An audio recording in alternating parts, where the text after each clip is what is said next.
Close your eyes. Imagine a world without cars, electricity, or the internet. Imagine a world lit by firelight, where the seasons dictate your life and the sound of church bells fills the air. This is the world of the Middle Ages, a period spanning roughly from the 5th to the 15th century. Could you survive in this world, so different from our own? Let's step back in time and see. Medieval society was rigidly hierarchical, a pyramid with the king at its apex. The king held supreme power and was considered the ultimate ruler, often believed to be chosen by divine right. Below him stood the nobles, granted land and power in exchange for loyalty and military service. These nobles, or lords, managed vast estates and had significant influence over the land and its people. Then came the knights, warriors who swore allegiance to their lords.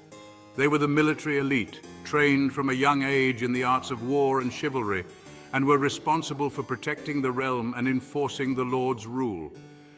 At the base of this pyramid toiled the vast majority of the peasants. These individuals formed the backbone of medieval society, providing the essential labor needed to sustain the economy and the upper classes. Peasants, also known as serfs, were tied to the land. They were not free to leave the lord's estate and were bound by various obligations and duties. They worked the fields owned by their lord, paying him taxes in the form of crops and labor. This system ensured that the lords had a steady supply of food and resources, while the peasants received protection and a place to live. Life for a peasant was one of constant toil, their days consumed by farming, tending livestock, and crafting essential goods. Despite their hard work, they lived in simple, often harsh conditions with little opportunity for advancement or change. Peasant families worked together to survive, with everyone, including children, contributing to the daily labor. Their lives were dictated by the seasons and the demands of their lord. Occasionally, peasants would gather in village markets to trade goods and socialize, providing a brief respite from their arduous routines. These markets were vital for exchanging goods and fostering a sense of community. The church also played a central role in peasant life, offering spiritual guidance and a sense of hope. Religious festivals and services were some of the few breaks from their relentless work. During these festivals, peasants could enjoy music, dance, and communal feasts, temporarily lifting the burdens of their daily existence.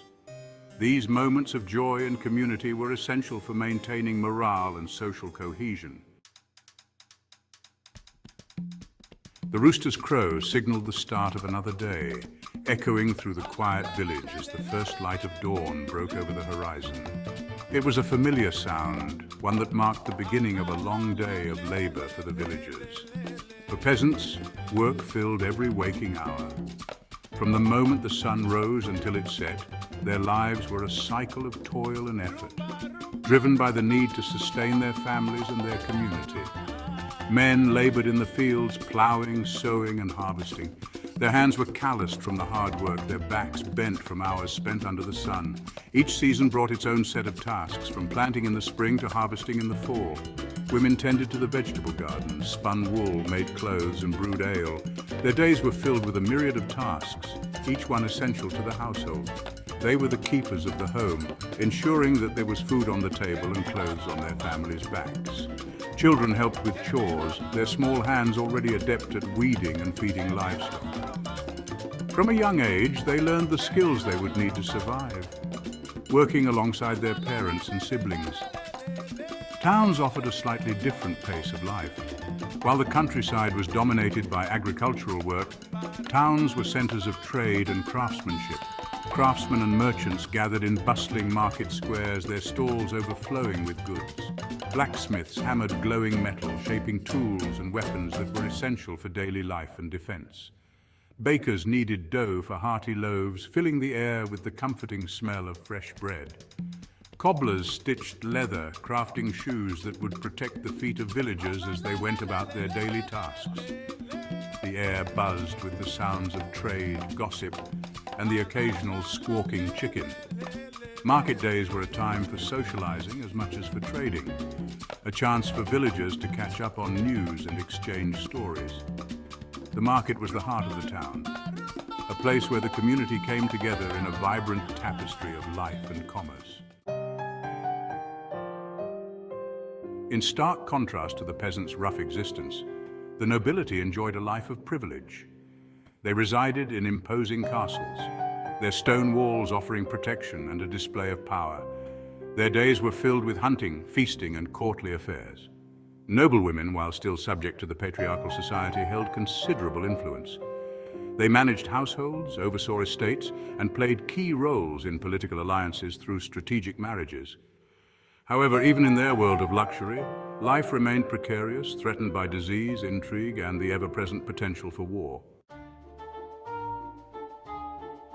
Despite the hardships, the medieval world was not devoid of joy. Festivals punctuated the year, offering a welcome break from daily routines. Christmas and Easter were celebrated with religious fervor, while May Day marked the arrival of spring with dancing, music, and the crowning of a May Queen. Fairs brought excitement with traveling entertainers, acrobats, and musicians. Jousting tournaments showcased the knight's skill and bravery, while mystery plays enacted biblical stories for the entertainment and moral instruction of the masses.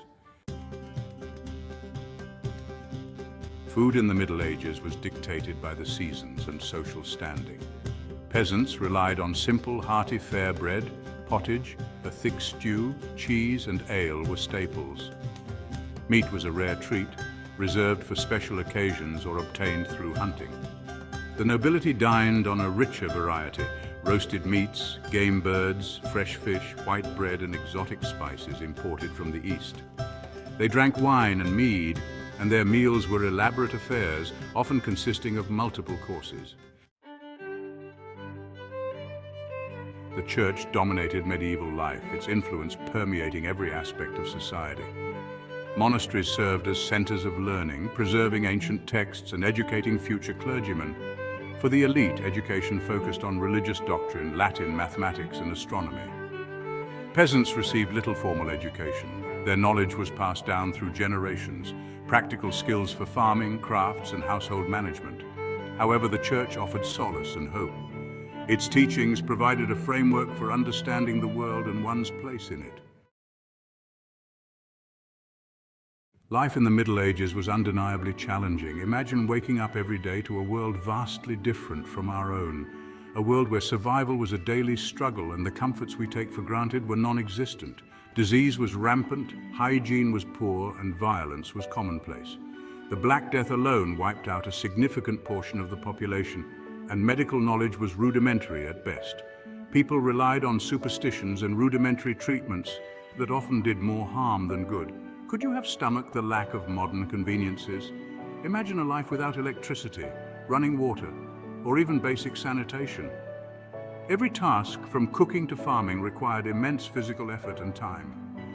Would you have thrived in a world of hard labor, limited opportunities, and constant uncertainty? Perhaps not. The social hierarchy was rigid, and upward mobility was nearly impossible. Most people were born into their roles and had little chance of changing their fate. But the Middle Ages also teach us valuable lessons about resilience, community, and finding joy in simple pleasures. Despite the hardships, people found ways to celebrate life through festivals, music, and communal gatherings. They leaned on each other for support and built strong, close-knit communities. If you were to travel back in time, remember to be resourceful, respect the social order, and keep a close eye on your tankard of ale. You never know who might be your drinking buddy. Embrace the spirit of the age, and you might just find that you have more in common with our medieval ancestors than you think.